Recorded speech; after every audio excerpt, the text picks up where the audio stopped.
Hi there, it's Tiffany from Daisy Farm Crafts, and today I want to show you how I've made velvet scrunchies out of this beautiful Bernat Velvet Plus.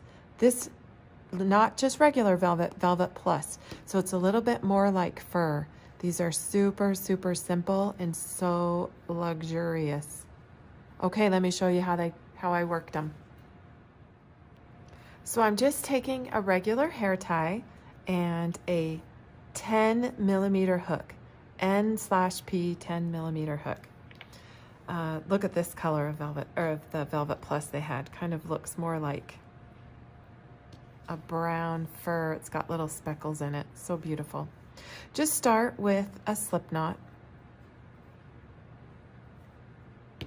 Grab your hair tie, and we will work half double crochets around the edge of the hair tie.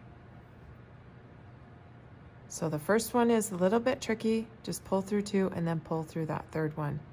There's your first half double crochet. So yarn over, insert your hook into the middle of the elastic, yarn over, pull up a loop, then yarn over and pull through all 3 loops. Now work as many of these half double crochets around the elastic or hair tie that you can get on there. Kind of make that ruffled look. So it's the more I get on here, I get a few more on here, and then I will kind of start pushing them together. Oh, but my word, this stuff is so lush. I haven't, it's a brand new product from Yarnspirations, and so I haven't had too much time working with it for blankets or anything yet, but this velvet scrunchie seemed to be like a great first project to start getting used to how this yarn works up. Oh, and it is so silky soft. Okay, so I'm getting a few on here. And what I'm saying is I'll just stretch that elastic through, kind of so that they'll start gathering together. I am keeping my tension rather loose.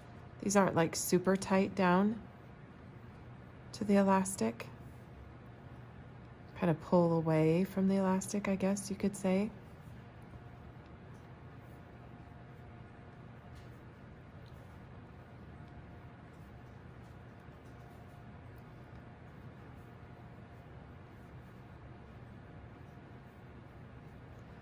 Okay, probably a few more on here, and then we can tie off.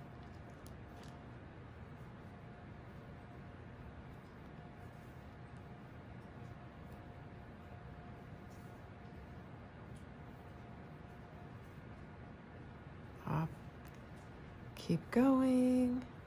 It's up to you how many you want to get on there, but I liked making it pretty gathery looking, so I keep pushing them together.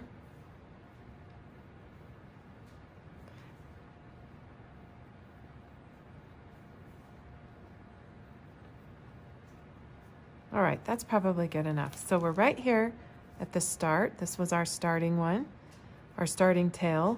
So I'm just gonna insert it kind of underneath there, insert my hook and do a slip stitch, and then give myself a fairly long tail, maybe 6 inches, just snip that off, finish pulling that stitch out. And now all I'm going to do is take these 2 ends, tie them really tight. Just a tight little knot. And then I'll clip each end off, and it disguises itself, and we're done. No weaving in of the ends or anything. And this kind of, I notice it just gets a little sheddy, and we were tucking that knot in just a little bit. The girls and I made a ton of these over Christmas break for their friends, and look at this. They loved them. Love, love, love. Just so velvety and fun. All right, good luck. We also have another video, same technique. You can make these as Sherpa, and we use the Bernat pipsqueak for these. So cute. All right, Velvet Plus. Have a good day.